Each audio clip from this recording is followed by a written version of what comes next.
ఈరోజు జగిత్యాలపట్నంలో ప్రణవి అనే BTech student ఉరివేసుకొని ఆత్మహత్యకు పాల్పడింది. ఈ ఘటన తల్లిదండ్రులు ఇంట్లో లేనప్పుడు వాళ్ళు గోదావరి స్నానానికని వెళ్ళి వచ్చేసరికి ఫ్యాన్కు వేలాడుతూ కనిపించింది.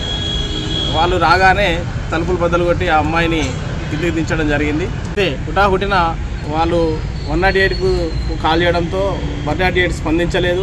దాంతో ప్రైవేట్ వెహికల్లో తీసుకురావడం జరిగింది. ఇక్కడికి వచ్చిన తర్వాత ఇక్కడ స్ట్రెచ్చర్ కూడా దొరకకపోవడంతో వాళ్ళ చేతుల మీదుగా అమ్మాయిని లోపల తీసుకుపోయి డాక్టర్కి చూపించడంతో అప్పటికే ప్రాణం పోయిందని చెప్పేసి డాక్టర్లు నిర్ధారించడం జరిగింది.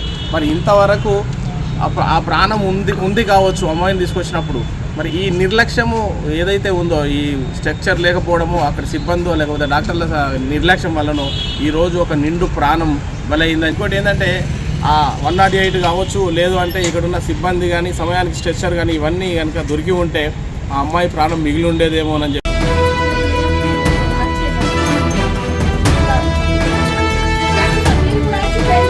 పిలిచిన